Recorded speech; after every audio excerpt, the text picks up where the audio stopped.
लेभलमा अध्ययनरत विद्यार्थी साथीहरुमा स्वागत छ। यो भन्दा अघिल्ला क्लासहरुमा हामीहरुले क्लास 12 मा रहेको एकाउन्ट सब्जेक्ट भित्र पर्ने च्याप्टर 7 मा रहेको फाइनान्शियल स्टेटमेन्ट मोडर्न मेथड भित्र रहेको मल्टी स्टेप सँग सम्बन्धित र एनएफआरएस सँग सम्बन्धित फर्मेट र कन्सेप्टलाई बुझ्ने कोसिस गरेका थियौं र फाइनल एक्जाममा आएका केही न्यूमेरिकल प्रब्लमलाई सल्भ गरेका थियौं। हामीहरुले यो भन्दा अघिल्लो क्लासमा ओल्ड इज गोल्डका 5 नम्बर सम्मका न्यूमेरिकल प्रब्लमलाई मल्टी स्टेप र एनएफआरएस को तरिकाले सल्भ गरेर तपाईलाई अवेलेबल गराइसकेका छौं र आजको क्लासमा चाहिँ हामीहरु 7 नम्बरको न्यूमेरिकल प्रब्लमलाई सल्भ गरेर हामीहरु यस च्याप्टरलाई थप बुझ्ने कोसिस गर्ने छौं। यो जुन बोर्डमा भएको क्वेशनलाई पनि हामीहरुले अगाडि नै मल्टी स्टेपको तरिकाले इन्कम स्टेटमेन्ट र ब्यालेन्स सिट बनाएर तपाईलाई अवेलेबल गराइसकेका छौं भने आजको क्लासमा चाहिँ हामीहरु के गर्ने छौं, एनएफआरएस बाट प्रॉफिट एन्ड लस स्टेटमेन्टलाई बनाउने छौं। त्यसैगरी स्टेटमेन्ट अफ फाइनान्शियल पोजिसन अथवा ब्यालेन्स सिटलाई तयार गर्ने छौं है त। ल हेर्नुला यो क्वेशनमा के टर्महरु दिएका छन् भन्ने कुरा हेरौँ एकपटक। 7 number question 2080 set P question number 20 मा भएको क्वेशन हो यो है। 2080 सालमा आएको क्वेशन रहेछ। The following is the trial balance of a company भनेको छ। ट्रायल ब्यालेन्स को एउटा कम्पनीको विवरण हामीलाई अवेलेबल गराएको रहेछ, दिएको रहेछ। यसमा के दिएको छ त भन्दाखेरि पार्टिकुलर्स दिएको छ, डेबिट रुपीस दिएको छ, पार्टिकुलर दिएको छ, क्रेडिट रुपीस दिएको छ। अब यो यहाँ जुन ट्रायल ब्यालेन्स को विवरण जुन बट्टामा दिएका टर्महरु कहाँ जान्छन् भन्ने कुरा एकताल सरसर्ती हेरौँ, कुन कुरा दिएका छन् भन्ने कुरा एकताल हेरौँ अनि त्यसपछि हामीहरु फर्मेटमा गएर हिसाब गर्दै जान्छौं है त। मेसिनरी भन्ने कुरा छ। मेसिनरी भनेको फिक्स एसेट्स हो, यो ब्यालेन्स सिटमा जाने आइटम हो। त्यसैगरी ओपनिङ स्टकको कुरा छ। यहाँ हेर्नुस् त ओपनिङ स्टक छ। ओपनिङ स्टकको कुरालाई हामीहरु इन्कम स्टेटमेन्टको कस्ट अफ गुड्स सोल्ड भन्ने टपिकसँग एडजस्ट गरिदिन्छौं। त्यसैगरी पर्चेजको कुरा छ।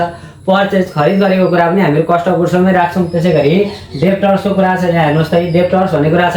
डेब्टर्स भनेको हाम्रो करेन्ट एसेट्स हो, त्यसले गर्दा ब्यालेन्स सिट बनाउँछौं त्यसलाई। त्यसैगरी वेजेसको कुरा छ। ज्याला वेजेसको कुरा हामीहरु कहाँ राखिदिन्छौं, ब्यालेन्स इन्कम स्टेटमेन्टको कस्ट अफ गुड्स सोल्ड भन्ने टपिकमा राखिदिन्छौं। त्यसैगरी कस्टम ड्युटी भन्ने कुरा छ। कस्टम ड्युटी भनेको भन्सार महसुल, त्यसलाई हामीले इन्कम स्टेटमेन्टको कस्ट अफ गुड्स सोल्ड भन्ने टपिकमा राखिदिन्छौं। त्यसैगरी सेलरीको कुरा छ। सेलरीको कुरा हामीहरु अफिस एन्ड एडमिनिस्ट्रेटिभ एक्सपेन्सेस अथवा जेनरल एन्ड एडमिनिस्ट्रेटिभ एक्सपेन्सेस भन्ने टपिकमा राख्छौं। अनि प्रिपेड रेन्टको कुरा छ। प्रिपेड रेन्ट भनेको अगाडि दिएको पैसा, त्यो प्रिपेड रेन्ट भनेको जहिले पनि प्रिपेड एक्सपेन्सेस भन्ने कुरा करेन्ट एसेट्स हुन्छ, त्यसलाई ब्यालेन्स सिटमा राखिदिने है। अनि क्याशको कुरा छ। त्यहाँ हेर्नु होला क्याशको कुरा छ। क्याश हामीहरु कहाँ राखिदिन्छौं, ब्यालेन्स सिट करेन्ट एसेट्समा राखिदिन्छौं। त्यसैगरी फर्निचर भन्ने कुरा छ। फर्निचरलाई पनि हामीहरु कहाँ राखिदिन्छौं, ब्यालेन्स सिटमा है। इन्भेस्टमेन्ट भन्ने कुरा छ। इन्भेस्टमेन्टलाई पनि हामीहरु ब्यालेन्स सिटमा राखिदिन्छौं। त्यसैगरी इन्ट्रेस्ट अन डिभेन्चर भनेको छ। इन्ट्रेस्ट अन डिभेन्चर भनेको डिभेन्चरमा तिरेको ब्याज हो 9000, त्यसलाई हामीहरु ओदर एक्सपेन्सेस एन्ड लसेस अथवा एनएफआरएस बाट हिसाब गर्दाखेरि फाइनान्शियल कस्ट भन्ने एउटा टपिक छ, त्यसमा लगेर एडजस्ट गरिदिन्छौं। टोटल हामीहरुलाई 12,79,000 दिएको छ। टोटल 12,79,000 दिएको छ। पार्टिकुलर शेयर क्यापिटल ब्यालेन्स सिटमा जान्छ। त्यसैगरी सेल्सको कुरा छ। सेल्स इन्कम स्टेटमेन्टको सबैभन्दा सुरुमा जान्छ। ओदर इन्कम इन्ट्रेस्ट इन्कम भनेको छ, त्यो ओदर इन्कममा जान्छ। त्यसैगरी डिभेन्चरको कुरा, डिभेन्चर भनेको लोनलाई हामीहरु ब्यालेन्स सिटको लायबिलिटी साइडमा लान्छौं। क्रेडिटर्स पनि सेम हो है, तर करेन्ट लायबिलिटीज भन्ने टपिकमा राखिदिन्छौं। त्यसलाई चाहिँ एडिसनल इन्फर्मेसन दिएका 5 वटा कुरालाई हामीहरुले दुई ठाउँमै इन्ट्री गर्नुपर्ने हुन्छ। इन्कम स्टेटमेन्टमा पनि ब्यालेन्स सिटमा पनि के दिएको छ भन्ने कुरा हेरौँ। क्लोजिङ स्टक छ, प्रिपेड रेन्ट एक्सपायरको कुरा छ, सेलरी ड्यू छ, प्रोभिजन फर ट्याक्स छ, डिप्रिसिएसन मेसिनरी छ। रिक्वायर्डमा हामीहरुलाई statement of profit and loss NFRS को आधारमा गर्नु भनेको छ। अनि statement of financial position NFRS भनेको छ। नेपाल फाइनान्शियल रिपोर्टिङ स्ट्यान्डर्डको आधारमा यो एनएफआरएस को आधारमा प्रॉफिट एन्ड लस एकाउन्ट बनाए पनि भयो, फाइनान्शियल पोजिसन ब्यालेन्स सिट बनाए पनि भयो। और भनेको अथवा कि यो तल्लो गर्नु पर्यो कि माथिल्लो गर्नु पर्यो। तल्लो हामीहरुले ए र बी को पहिले नै गरिसकेका छौं र आज हामीहरु एनएफआरएस को तरिकाले प्रॉफिट एन्ड लस एकाउन्टलाई तयार गर्छौं सुरुमा, अनि ब्यालेन्स सिटलाई तयार गर्छौं है त। ल हेर्नुला साथीहरु, यसको format dot company profit and loss NFRS for the year ended भनेर लेख्ने। अब एनएफआरएस को क्वेशन गर्दा जहिले पनि अलिकति फर्मेटलाई फलो गर्ने।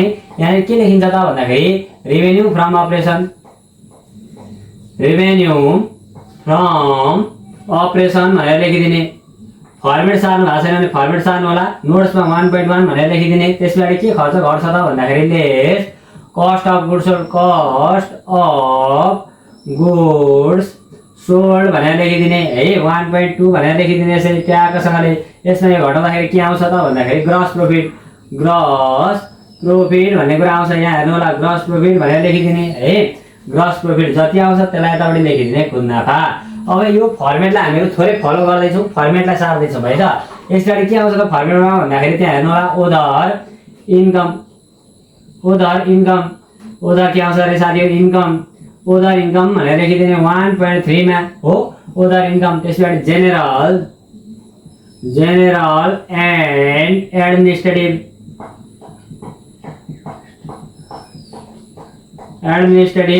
एक्सपेन्सेस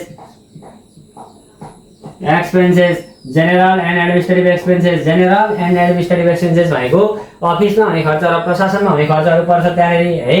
त्यसबाट के पर्छ सेलिङ एन्ड डिस्ट्रिब्युसन एक्सपेन्सेस। फेरि यो एक्सपेन्सेसलाई चाहिँ मैले लेख्नुपर्ने भन्ने नसोच्ने है। यहाँनिर मैले नआएर यताबाट लेखेको तपाईँले त्यही सिधा लेख्दा हुन्छ यता ल। अब 1.4 देखि 1.5 भनेर लेखिदिने। अब यति गर्दाखेरि यति गरिसकेपछि यता राखिदिने। यति गर्दाखेरि जति आउँछ त्यसलाई भनिन्छ income from operation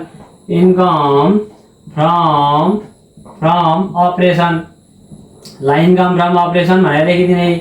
income from operation सञ्चालनगत आम्दानी आयो। यस पछाडि के खर्च राखिन्छ त भन्दाखेरि फाइनान्सियल कस्ट हेर्नु है कति सजिलो तरिका छ हेर्नु त 6 सम्म जाने। त्यसबाट यति गरिसकेपछि नेट प्रॉफिट बिफोर ट्याक्स भनेर लेखिदिने। Net profit before tax. अब हेर्नु यति फर्मेटलाई फलो गरिसकेपछि यहाँदेखि तलतिर के हुन्छ लेस प्रोभिजन फर ट्याक्स भनेर लेखिदिने। अनि यहाँ एउटा ब्राकेट दिने अनि तलतिर के लेखिदिने नेट प्रॉफिट आफ्टर ट्याक्स। ल यति गरेर तपाईहरुले फर्मेट बनाइदिनु हुन्छ सुरुमै गएर एक्जाम हलमा इन्कम स्टेटमेन्टको एनएफआरएस नेपाल फाइनान्शियल रिपोर्टिङ स्ट्यान्डर्डको आधारमा इन्कम स्टेटमेन्ट गर्न मन लाग्यो मल्टिस्टेपको तरिकाले गर्न मन लागेन भने यसरी गर्दा हुन्छ। दुईटा मध्ये एउटा गर्ने हो थाहा त पाइयो नि। अब हेर्नु है त अब वर्किङ नोटमा जाउँ। के अरे साथी वर्किङ नोट्स भन्नेमा जाउँ। वर्किङ नोट्समा जाँदाखेरि अब हेर्नु 1.1 लेखिदिने। वर्किङ नोटमा सबै कुराहरूलाई वर्किङ नोटमा देखाउने मेन कुरालाई ल्याएर फर्मेटमा राखिदिने। एनएफआरएसबाट हिसाब गर्दा रेभेन्यू फ्रम अपरेसन 1.1 मा छ कि छैन 1.1 लेख्ने। रेभेन्यू फ्रम अपरेसन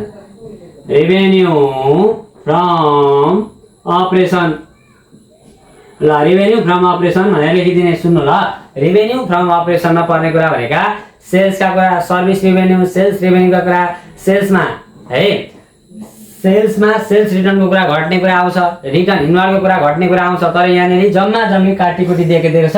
क्रेडिट साइडमा सेल्स दिएको छ त्यही सेल्सलाई लगेर राखिदिने। सञ्चालनगत आम्दानी रेभेन्यू फ्रम अपरेसन हो सञ्चालनमा भएको आम्दानी सेल्स भनेर लेखिदिने। कति हो साथी हो 6,89,000।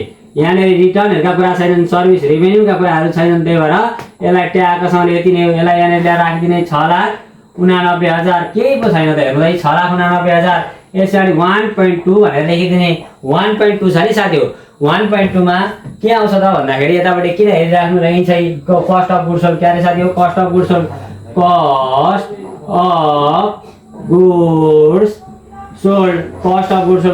सोल्डमा हुने खर्चहरू पर्छन्।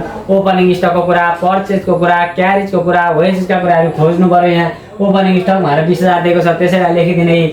ओपनिङ स्टक भनेर लेखिदिने। हेर्नुहोस् त ओपनिङ स्टक कति हजार 20,000 है ओपनिङ स्टक। त्यस पछाडि अर्को के आउँछ त भन्दाखेरि हेर्नुहोस् त पर्चेज भन्ने कुरा छ 3 लाख। पर्चेजको कुरा जान्छ पर्चेज भनेर लेखिदिने। पर्चेज भनेर लेखिदिने कति अरे साथी हो 3 लाख। अब यहाँनिर पर्चेजमा पर्चेज रिटर्न भएको भए रिटर्न आउटवर्ड भएको भए घटाउँथ्यो अहिले छैन त्यही भएर पर्चेज लेखिदिने। डेब्टर्स वेजेसको कुरा 30,000 छ वेजेस भनेर लेखिदिने। के अरे साथी हो वेजेस भनेर लेखिदिने कति हजार 30,000। वेजेस भनेर कति हजार लेखिदिने 30,000 30,000 लेखिदिने। त्यसै गरी कस्टम ड्युटी भएको 20,000 छ। कस्टम ड्युटी भएको के अरे साथी हो भन्सार महसुल यहाँनिर हो कस्टम ड्युटी भनेको भन्सार महसुल त्यही भएर कहाँ जान्छ साथी हो यही कस्ट अफ गुड्स सोल्डमा जान्छ। हामीले सामान ल्याउँदैखेरि लाग्ने भन्सार महसुल हो नि त विदेशबाट सामान मगायो भने त्यहाँनिर लाग्ने भन्सार महसुल त्यही भएर त्यहाँनिर जान्छ। यहाँनिर त्यति नै हो जाने। अब सुन्नु यति भइसकेपछि यहाँ क्यारेजको कुरा आउँछ 6 भापा आउनु छैन क्वेसनमा त्यही भएर यहाँनिर के घटाइदिने क्लोजिङ स्टकको कुरालाई घटाइदिने हो। जहिले पनि ओपनिङलाई जोड्ने क्लोजिङलाई के गरिदिने घटाइदिने। क्लोजिङ स्टक भनेर लेख्ने है। क्लोजिङ स्टक भनेर लेख्ने कति हजार क्लोजिङ स्टक 60,000 हो 60,000 क्लोजिङ स्टक भनेर लेखिदिउँ ल कति हजार भन्दाखेरि 60,000। अब सबैलाई जोड्ने 60,000 लाई घटाइदिउँ त साथीहरु कति आउँछ 20,000 कति हजार अरे साथीहरु 20,000 plus 3 lakh plus 30,000 plus 20,000 minus 60,000 गर्ने हो भने आउँछ कति त भन्दाखेरि 3,10,000 3,10,000 आउँछ है 3,10,000 आउँछ कस्ट अफ गुड्स सोल्डको खर्च त्यसलाई यहाँनेरि टक्कसँग लगाएर राखिदिने 3,10,000 भनेर हो 3,10,000 अब यहाँनेरि ब्र्याकेट दिएँ मैले किनकि कस्ट अफ गुड्स सोल्डको खर्च यहाँनेरि भएपछि यो इन्कममा एक्सपेन्सेसलाई घटाउने 3,10,000 मा 6,89,000 अथवा 6,89,000 मा 3,10,000 घटाउँदा 3,79,000 3,79,000 आयो 3,70,000 लाई के भन्यो रेभेन्यू फ्रम अपरेसनमा कस्ट अफ गुड्स सोल्ड घटाए ग्रस प्रॉफिट आयो हो अब ओदर इन्कम 1.3 लेख्ने हो 1.3 यहाँ जस्तो छ त्यस्तै ओदर इन्कम हेर्नु है कति सजिलो छ ओदर इन्कम भनेर गर्ने ओदर इन्कममा के पर्छ त साथी हो भन्दाखेरि हाम्रो कम्पनीलाई कहाँबाट पैसा आउँदैछ भने त्यही कुराहरु interest receive dividend receive rent receive other income है यहाँनेरि हेर्नु त क्रेडिट साइडमा share capital sales interest income भनेको छ यहाँ हेर्नु त इन्ट्रेस्ट इन्कम भनेर 30,000 दिएको छ त्यसैलाई लेखिदिने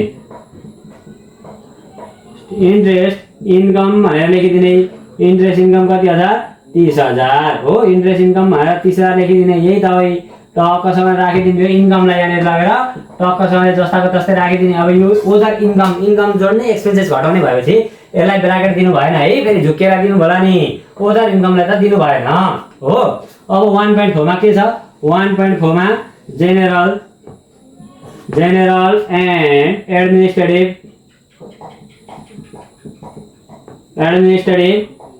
एक्सपेन्सेस भनेर लेखिदिएँ मैले जेनरल एन्ड यो 1.4 को लेखेको होला जेनरल एन्ड एडमिनिस्ट्रेटिभ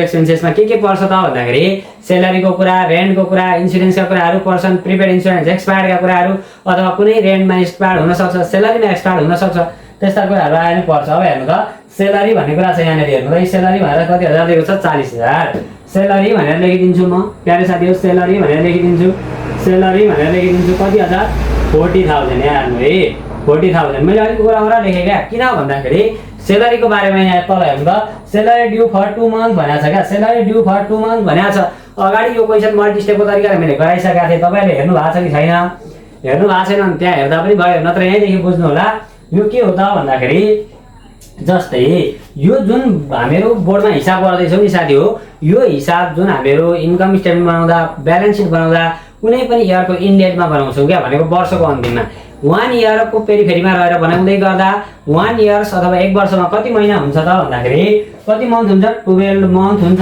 हो 12 मन्थ मध्ये यहाँ के भनेको छ भने सेलरी ड्यू भनेको माउन्टेन ड्यू भनेको खाने ड्यू भनेको हैन क्या due payable to be paid still to be paid outstanding भनेको तिर्न बाँकी हो है भनेर अस्ति नै हामीले क्लासमा छलफल गरिसकेका छौं फर्मेटको क्लास पढ्दा यो ड्यू भनेको तिर्न बाँकी 2 महिनाको दिन बाँकी छ है भनेको त्यसले गर्दा वर्षभरिको हिसाब गरिदियो रहेछ वर्षभरिमा 12 महिना हुँदो रहेछ 12 महिनामा 2 महिनाको तिर्न बाँकी छ भने कति महिनाको तिरेको रहेछ भन्नु त आफै 10 महिनाको तिरेको रहेछ 10 महिनाको तिरेको रहेछ कति तिरेको छ त 10 महिनाको भन्दाखेरि यहाँ हेर्नु त सेलरी भनेर कति हजार 40,000 जुन माथि बट्टामा दिएको ट्रायल ब्यालेन्सको विवरण छ त्यसमा तिरेको रहेछ सेलरी कति हजार सेलरी भनेर कति हजार तिरेको रहेछ 10 महिनाको तिरेको रहेछ कति हजार 40,000 अब हेर्नु है त 2 महिनाको सेलरी कसरी निकाल्ने भन्दाखेरि 10 महिनाको तिरेको रहेछ कति हजार 40,000 भने 1 महिनाको कसरी निकाल्ने 10 महिनाको 40,000 डिवाइड बाइ 1 महिनाको 10 4,000 यहाँ हेर्नु है 4,000 अब तपाईलाई कसैले तपाईले वर्षभरिको सेलरी तपाईको कति छ भनेर सोध्यो भने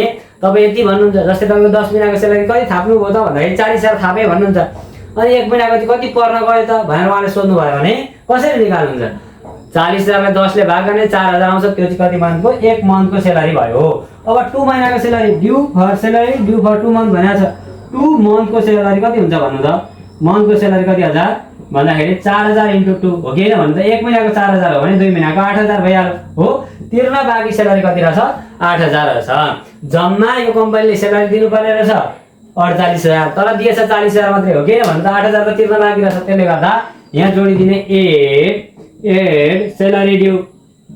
सेलरी ड्यू भनेर लेखिदिने कति हजार अरे साथी 4,000 * 2 गर्दाखेरि कति हजार आयो 8,000 आयो यहाँ हेर्नु है त 8,000 आयो कति आयो 48,000 ल 48 लाई पर्तिर लेखौँ ल पक्नु है त 48 कति आयो साथी 48,000 ल यतापट्टि भयो सेलरीको कुरा गऱ्यौँ हामीहरूले।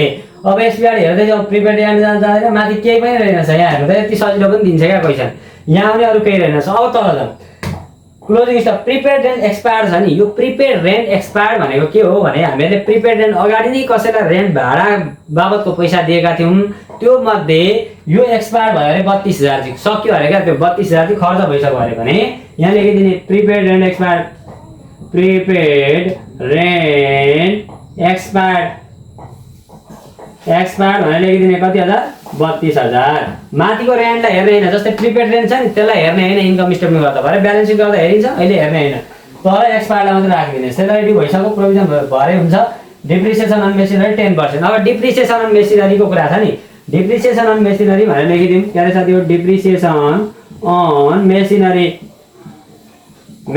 भनेर लेखिदिउँ। अब सुन्नु ल 10% भनेको छ क्या, डिप्रिसिएसन घटाउनु पर्ने अरे कति पर्सेन्ट 10% हो, 10% हो कि नै डिप्रिसिएसन अन मेसिनरी 10% भनेको छ। मेसिनरीको भ्यालु कति दिएको छ माथि हेर्नु त 4 लाख दिएको छ हो, त्यो 4 लाख छ। मेसिनरीको भ्यालु कति छ अरे साथी हो 4 लाख छ।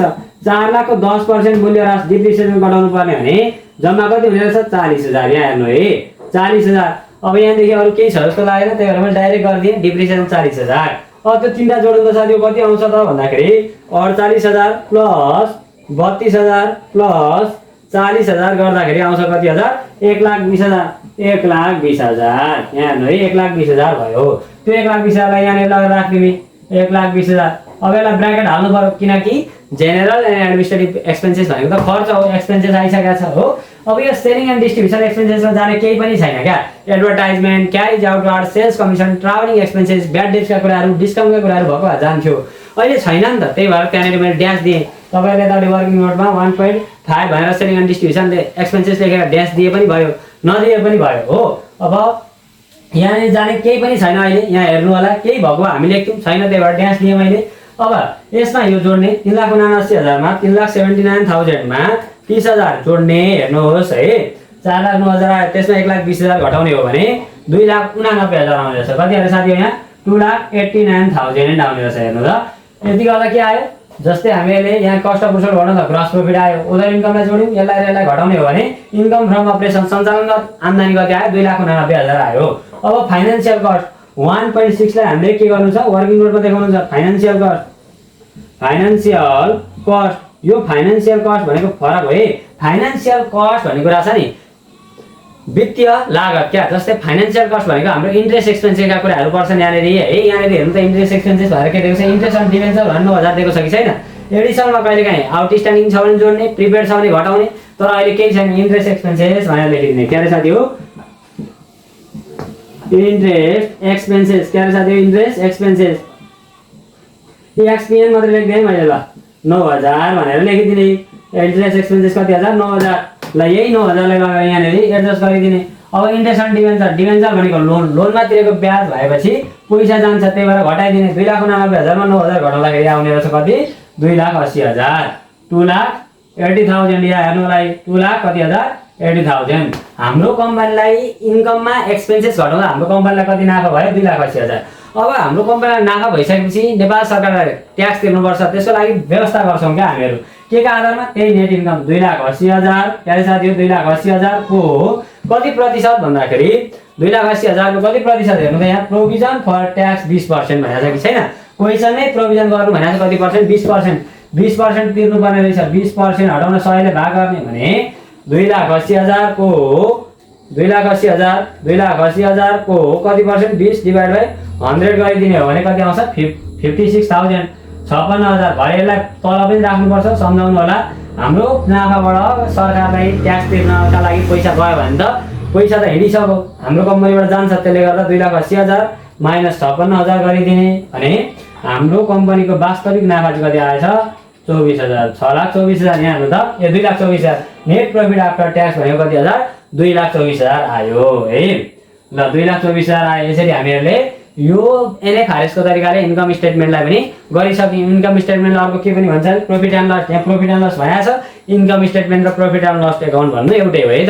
एनएफआरएसको तरिकाले गऱ्यौँ, यसरी नै हामीहरू ब्यालेन्स सिट गर्छौँ एकैछिन। ल एनएफआरएसको आधारमा फाइनान्सियल पोजिसन लेख्दा पनि भयो, नत्र ब्यालेन्स सिट लेख्दा पनि भयो। Dot company balance seat agent भनेर लेखिदिने, पार्टिकुलर नोट्स एमाउन्ट भनेर लेखिदिने है। अब फेरि हामीहरूले के गर्ने त भन्दाखेरि यसरी मल्टी स्टेपको ब्यालेन्स सिट एनएफआरएस को ब्यालेन्स सिट बनाउँदा हामीहरू भर्टिकल ब्यालेन्स सिट बनाउँछौँ। त्यसका आधारमा पार्टिकुलर एमाउन्ट नोट्स एमाउन्ट भनेर लेखाएको छ। अहिले फर्मेट हेर्नु त यहाँ यो फर्मेटलाई पुरा गर्दा हामीहरूले कि त करेन्ट एसिसबाट सुरु गरेर हामीहरूले लाइब्रेरी साइडलाई करेन्ट लाइब्रेरीबाट सुरुवात गर्दा पनि भयो, नत्र फिक्स एसिड्सबाट सुरुवात गरेर भरे लाइब्रेरी साइडमा सेयर क्यापिटलबाट सुरुवात गरे पनि भयो। त्यसले गर्दा हामीहरू के तरिकाले गर्छौँ, फिक्स एसिड्सकै तरिकाले गर्छौँ। फिक्स एसिड्स र सेयर क्यापिटलको क्रमलाई मिलाउँछौँ भनेपछि 1 नम्बरमा के लेख्छौँ, property plant and equipment.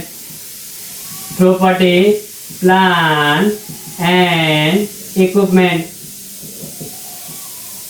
Equipment यहाँ नोट्समा कति लेख्ने साथी हो, 3.1 भनेर लेख्ने। थोरै फर्मेटलाई फलो गरौँ है त, थोरै फर्मेट अलिकति मिलाउँ ल साथी हो, पक्नु ल। फर्मेटकै तरिकाले लेख्दिउँ न, के धेर आवेशमा आएर यो गर्नु, पक्नु ल। थोरै फर्मेट हामीले पहिले लेखेकै तरिकाले गरौँ ल। यहाँ हेर्नु है, सुरुमा हामीहरू फेरि तपाईँले झुक्किन सक्नुहुन्छ क्या, नन करेन्ट लाइब्रेरिज लेखौँ ल। के अरे साथी हो, नन करेन्ट लाइबिलिटिज लेखौँ। हेर्नु है त, सरी नन करेन्ट लाइब्रेरिज लेख्दैछु, फेरि नन करेन्ट एसिड्स भनेर लेखौँ ल। नन करेन्ट एसिड्स भनेर लेखौँ। हेर्नु है त, नन करेन्ट एसिड्सभित्र के पर्छ त भन्दाखेरि property plant and equipment, intangible and fictive assets, investment property भनेर लेखिदिउँ। के अरे साथी हो, यहाँ लेखिदिउँ property plant and equipment. Property plant and equipment भनेर लेख्नु। 3.1 भनेर लेख्ने। यो 3.1 लेखेको ठाउँमा 2.1 2.2 लेख्दा पनि हुन्छ ल। अब इन्टेन्जिबल एन्ड फिक्टिटियस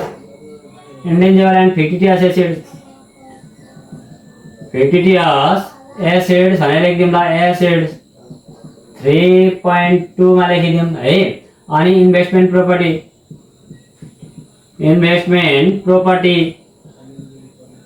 प्रपर्टी है 3.3 भनेर लेखिदिउँ ल। यसरी के आउँछ अरे साथी हो, total non current assets, total non current assets भनेर लेखिदिने। हेर्नु है, टोटल नन करेन्ट एसिड्स भनेर लेखिदिने। यहाँ हेर्नु होला, प्रोपर्टी प्लान एन्ड इक्विपमेन्ट पर्ने कुराहरू 3.1 मा एडजस्ट गर्ने, 3.2 मा एडजस्ट गर्ने, 3.3 मा एडजस्ट गर्ने। त्यति गर्दा आउँछ के, नन करेन्ट लाइबिलिटीको टोटल आउँछ। सरी एसिड्स है, लाइबिलिटी भनिरहेको छु, एसिड्स हो। अनि यस गरी के पर्छ साथी हो, करेन्ट एसिड्स। यो करेन्ट एसिड्स भनेर लेख्दै गर्दैछु नि म। यो करेन्ट एसिड्सलाई चाहिँ वर्किङ नोटमा देखाए पनि भयो, नदेखाए पनि भयो। त्यस कारणले गर्दा हामी देखाउँदैनौँ। त्यस कारणले गर्दा करेन्ट लाइबिलिटी र करेन्ट एसिड्सको कुरालाई यो फर्मेटभित्रै हालिदिने है त। अब हेर्नु होला, यहाँ के लेख्ने त भन्दाखेरि 3.1 लेखौँ, प्रोपर्टी प्लान एन्ड इक्विपमेन्ट।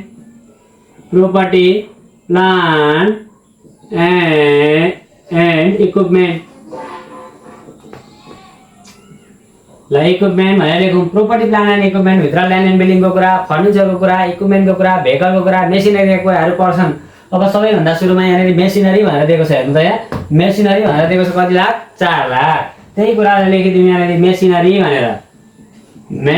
भनेर लेखिदिउँ। कति अरे साथी हो, 4 लाख। यहाँ हेर्नु ल, 4 लाख भनेर लेखौँ। अब यो मेसिनरीको बारेमा हामीहरूलाई यहाँनिर डिप्रिसिएसनको कुरा दिएको छ क्या। मैले भने नि, यो एडिसनल इन्फर्मेसनका 5 वटा कुरा 2 ठाउँ जानै पर्यो, प्रॉफिट एन्ड लसमा पनि, ब्यालेन्स सिटमा पनि। अब यहाँ डिप्रिसिएसन भन्ने कुरा छ। हेर्नु त, भी नम्बरमा यो डिप्रिसिएसन अन मेसिनरी 10% छ नि, यसलाई हामीहरूले घटाइदिनु पर्यो क्या, मूल्य ह्रास गराइदिनु पर्यो हो। यसै गर्दा त्यहाँ 2 ठाउँ जान्छ। कसरी भन्ने कुरा म भनिहाल्छु। डिप्रिसिएसन अन मेसिनरी, डिप्रिसिएसन भनेको 4 लाखको, मेसिनरी 4 लाख छ, त्यसको कति पर्सेन्ट मूल्य ह्रास गर्नुपर्ने, 10%। त्यही 4 लाख मेसिनरीको इन्टु 10 कमी 100 गर्दा 40,000 आउँछ हो। 40,000 आउँछ। डिप्रिसिएसनलाई घटाइदिने, 4 लाखमा 40,000 घटाउँदा कति भयो, 3,60,000 है। 4 लाखमा 40,000 घटाउँदा 3,60,000 आयो, त्यो त बुझ्यो। अब यो डिप्रिसिएसन 10% छ नि, यो 2 ठाउँ गइसक्यो क्या, 2टा राइट लागिसक्यो। किन, इन प्रॉफिट एन्ड लसमा एकताल जेनरल एन्ड एडमिनिस्ट्रेटिभ एक्सपेन्सेसमा गयो, एकपटक यहाँ घट्यो, 2 ठाउँ भयो कि भएन, सकिहाल्यो त्यो कुरा है। अब यसै गरी अर्को यहाँ के दिएको छ त भन्दाखेरि फर्निचरको कुरा दिएको छ। हेर्नु है, फर्निचर भन्ने कुरा दिएको छ। फर्निचर पनि त फिक्स एसिड हो, त्यही भएर यहाँनिर जान्छ फर्निचर भनेर लेखिदिने। कति हजार, 70,000। फर्निचर भनेको 70,000, 4,30,000, 4 लाख कति हजार, 30,000, 20-30 के होइन है, ल 4,30,000 होला हुन चाहिँ। तर पनि एकताल जोडौँ न, के जान्छ र जोड्दैमा क्यालकुलेटर छँदैछ, क्यालकुलेटर हुँदै के दुःख गर्नु भन्ने कुरा ल 4,30,000 एकदम ठिक छ, गुड छ। ल 4,30,000 हेर्नु है 3.1 मा अब अरु केही छैन, त्यसलाई ल्याएर राखिदिउँ 4,30,000 भनेर हेर्नु। ल 4,30,000 यो प्रोपर्टी प्लान्ट इक्विपमेन्ट भनेको देखिने सम्पत्तिहरू क्या। मेसिनरी हामीहरू कुनै अफिसमा गएर देख्न सक्छौँ, फर्निचरका त्यो सोफाहरू हामी देख्न सक्छौँ। तर यो 3.2 लेखा छ नि, यहाँ जाने कुरा हामीले केही पनि दिएको छैन साथी हो है। यसमा जाने कुरा हामीको नदेखिने सम्पत्ति, अदृश्य सम्पत्तिहरू जस्तै गुडविलको कुरा, ट्रेडमार्कका कुरा, पेटेन्ट्सका कुरा, कस्टमर रिलेसनसिपका कुरा, त्यस्ता कुराहरू त्यहाँ छैन। त्यही भएर मैले ड्यास दिएँ। अब 3.3 मा हेर्नु है। 3.3 मा इन्भेस्टमेन्ट प्रोपर्टी यो ड्यास दिनुभन्दा त नलेख्दै हुन्थ्यो त सर भन्ने लाग्छ भने नलेख्दा पनि हुन्छ। ओके, इन्भेस्टमेन्ट प्रोपर्टीलाई 3.2 दिँदा भइहाल्थ्यो। इन्भेस्टमेन्ट भनेर लेखिदिउँ। ल इन्भेस्टमेन्ट प्रायः दिइराखेकै हुन्छ होइन, दिइराखेकै एउटा मात्रै हो। त्यही भएर यहाँनिर हेर्नु त इन्भेस्टमेन्ट भन्ने कुरा दिएको छ कति हजार, 80,000 80,000। त्यसलाई लगेर राखिदिउँ यता ट्याकसँगले 80,000 हो। त्यसलाई जोडेर तलतिर राखिदिउँ 80,000 हो, 80,000।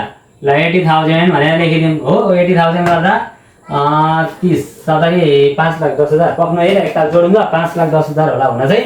र पनि जोडौँ भरे फेरि बिग्रियो भने माथिदेखि खोज्दा काबु हिँड्छ। 5,10,000 यो दुईटा जोड्दा यतापट्टि लाने। यसलाई के भनेको रहेछ, 5,10,000।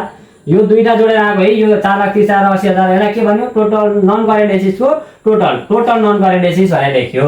अब करेन्ट लायबिलिटी एसिड्सलाई हामीले के गर्नुपर्ने रहेनछ, वर्किङ नोट देखाउनु पर्दैन। यो 3.1 3.2 दिनु परेन। जस्तै करेन्ट एसिड्समा जाने कुराहरू के छ यहाँ हाम्रो, डेप्टर्स भन्ने कुरा छ 2 लाख। डेप्टर्स भनेको करेन्ट एसिड हो। यहाँ लगेर लेखिदिउँ डेप्टर्स भनेर, डेप्टर्स भनेर लेखिदिने। कति लाख अरे साथी हो, 2 लाख हो, 2 लाख। यसलाई हामी वर्किङ नोटमा देखाउँदैनौँ है त। 2 लाख भनेर लेखिदिउँ डेप्टर्सको कुरा। त्यस पछाडि अर्को के छ भन्दाखेरि कस्टमर सेलरी, प्रिपेड रेन्ट। यहाँ हेर्नु त है, प्रिपेड रेन्टको कुरा छ क्या रे साथी हो, प्रिपेड रेन्ट। प्रिपेड रेन्ट भनेको अगाडि दिएको पैसा, त्यो करेन्ट एसिड हो। प्रिपेड रेन्ट भन्ने कुरा छ। ल प्रिपेड रेन्ट भनेको अगाडि दिएको पैसा, त्यो त करेन्ट एसिड हो। कतिले 50,000 दिएको रहेछ अगाडि नै कसैले हामीले प्रिपेड रेन्ट बापत रेन्टको पैसा दिएका रहेछौँ 50,000। त्यो मध्ये अहिलेसम्म आउँदै गर्दाखेरि के भइसकेको छ, प्रिपेड रेन्ट एक्सपायर भनेर एडिसनमा छ क्या। हेर्नु त दोस्रो नम्बरमा प्रिपेड रेन्ट एक्सपायर छ नि। यो प्रिपेड रेन्ट एक्सपायर भइसक्यो, त्यो सकिसक्यो क्या। कति हजार चाहिँ सकिसकेछ, 32,000 चाहिँ सकिसकेछ। 32,000 सकिसकेछ भने घटाइदिने, कति हजार राखिदिने, 18,000। सुन्नुहोस् ल, जस्तै हामीहरूले यहाँ 18,000 लेख्दै गर्दा एउटा कुरा ध्यान दिनु होला। माथि प्रिपेड रेन्ट हो, प्रिपेड रेन्ट भनेको अथवा प्रिपेड एक्सपेन्सेस आउँदैछ भने त्यो एसिड्स हो, करेन्ट एसिडमा लगाएर राखिन्छ। तर यो एक्सपायर भन्ने शब्द भनेको सकिसकेको, अब खर्च भइसकेको थियो। त्यसले गर्दा यो प्रिपेड एक्सपायर 2 ठाउँ इन्ट्री हुनु पर्थ्यो। भयो कसरी भन्नुहुन्छ भने इन्कम स्टेटमेन्टमा जेनरल एन्ड एडमिनिस्ट्रेटिभ एक्सपेन्सेसमा एकपटक गयो, एकपटक यहाँ ल्याएर घटायौँ भनेपछि 2 ठाउँ इन्ट्री भएको भएर यो पनि सकियो है। त्यसै गरी यहाँ क्यास छ। हेर्नु त यहाँ क्यास कति हजार छ, 60,000। क्यास भन्ने कुरा कति छ, 60,000। क्यास भनेर लेखिदिउँ कति हजार, 60,000। यहाँ हेर्नु है 60,000 भनेर लेखिदिउँ क्यास। त्यस पछाडि अब यहाँ माथि केही पनि छैन। यहाँ तल हेर्नु त यो क्लोजिङ स्टक छ नि साथी हो। यो क्लोजिङ स्टक अघि हामीले इन्कम स्टेटमेन्टमा कस्ट अफ गुड्स सोल्डबाट घटाएर यो क्लोजिङ स्टकलाई एकपटक राखेका छौँ भने अब यो करेन्ट एसिड्समा जान्छ क्लोजिङ स्टक। यो त छुट्दैन कहिले जिन्दगीमा क्लोजिङ स्टक। हेर्नु न सबै दोहोरिराखेकै हुन्छ नि त, टर्महरू दोहोरिराखेकै हुन्छन्। त्यही भएर त्यस्तो धेरै गाह्रो साह्रो अप्ठ्यारो भन्ने केही हुँदैन क्या। यो एकाउन्ट त्यत्तिकै पास तपाईँहरू याद यति सजिलो सब्जेक्ट त के यो अरू क्लासको भन्दा सबैभन्दा अहिलेसम्म पढेको सबैभन्दा सजिलो सब्जेक्ट चाहिँ एकाउन्टै हो है हुन चाहिँ साथी हो। साह्रै सजिलो छ यो। 2 लाख प्लस 18,000 प्लस 1,20,000। फर्मेट चाहिँ अलिक बढी हेर्नुभयो भने यसले केही दुःख दिँदैन तपाईँहरूलाई। 3,38,000 लेखिदिने यो करेन्ट एसिड्स हो। यो रहे जोडिदिउँ प्लस 5,10,000 गर्दा 8,48,000 8,48,000 भनेर लेखिदिउँ। 8,48,000 हो। ल 8,48,000 यसलाई के भन्यो, यति गर्दाखेरि टोटल एसिड्स यहाँ हेर्नु त एनएफआरएसको तरिकाले सजिलो छैन त बुझ्दा। यति त हो कुरा। मल्टी स्टेपको अलिअलि हेर्नु भएको छ भने एनएफआरएसै सजिलो लाग्छ क्या तपाईँहरूलाई। एनएफआरएसमा झुकिनु पनि हुन्न प्रायः। यहाँ हेर्नु अब यहाँ इक्विटी भनेर लेख्ने, त्यहाँ पनि थोरै फर्मेटलाई फलो गरिदिइहाल्ने। इक्विटी सेयर क्यापिटल भनेर लेख्ने। हेर्नु है सेयर क्यापिटल भनेर लेख्ने। यहाँ 3.3 पुगेको छ नि, 3.4 लेखिदिने। जस्तै यहाँ तपाईँहरूले यो इन्टेन्जिबल एन्ड फिक्स्ड एसेट नलेख्नु भएको भए यसलाई 3.1 यसलाई 3.2 दिनुहुन्थ्यो, 3.3 आउँथ्यो। त्यसरी मिलाउने हो क्या। अब रिजर्भ एन्ड सरप्लस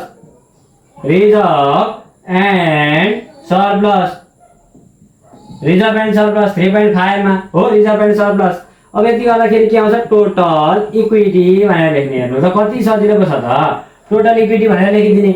अब यस पछाडि के आउँछ त भन्दाखेरि यति गरिसकेपछि non current liabilities, non current liabilities,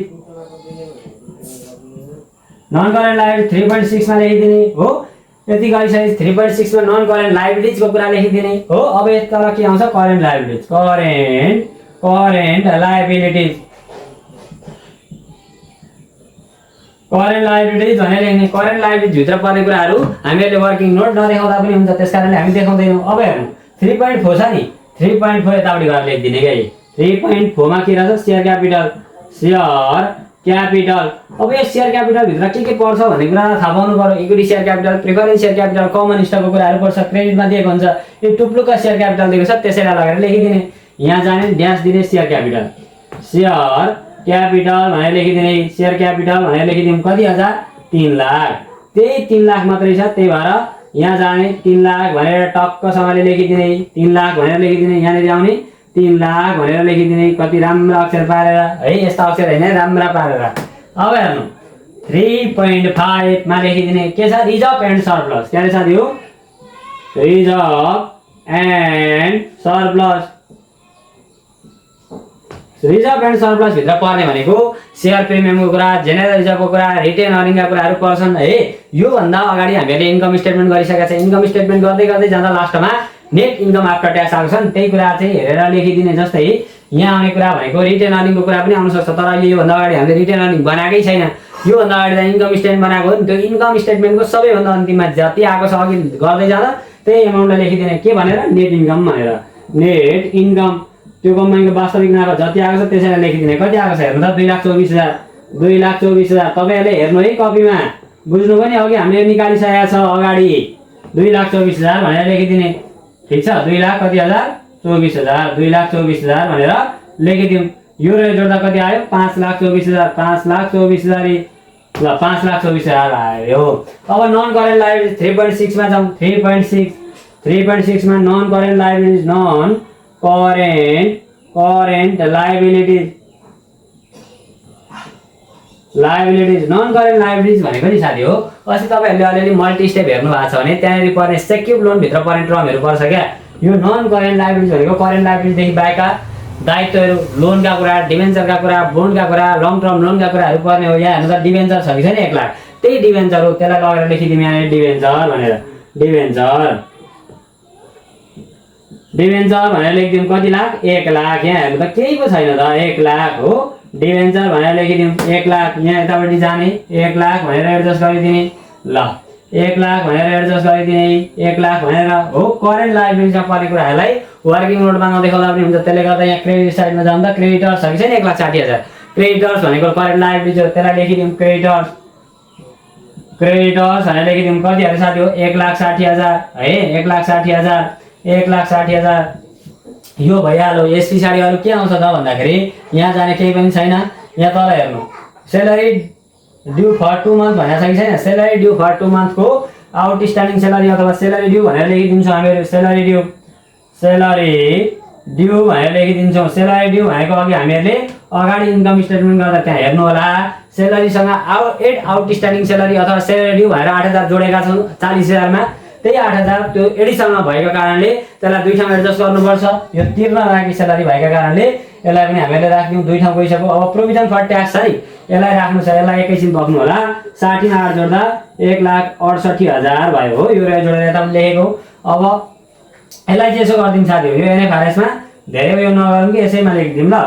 जस्तै प्रोभिजन फर ट्याक्स भएर लेखिदिउँ ल, प्रोभिजन फर ट्याक्स। जस्तै हामीले मल्टी स्टेपमा त छुट्याएर लेख्थ्यौँ नि, यहाँ चाहिँ यहीँ राखिदिनु। यो प्रोभिजन फर ट्याक्स भन्ने कुरा अघि इन्कम स्टेटमेन्टमा गएर हेर्नुहोस् त साथी हो, हामीहरूले गर्दै जाँदा नेट प्रॉफिट बिफोर ट्याक्स र नेट प्रॉफिट आफ्टर ट्याक्सको बिचमा एउटा एमाउन्ट छ क्या, प्रोभिजन फर ट्याक्स भनेर 2,80,000 इन्टु 20 का मुनि 100 गरेर 56,000 निकालेका छौँ हामीहरूले। त्यो एमाउन्टलाई यहाँनिर राखिदिने है। यो 3टा जोडेर उता राख्नु त साथी हो, कति आउँछ 1,68,000, 1,60,000 8ले प्लस 56,000 गर्दा नेपालीमा भन्नुपर्दा कति आउँछ 2,24,000, इङ्ग्लिसमा भन्नुपर्दा 2,24,000 भनेर आउँछ है।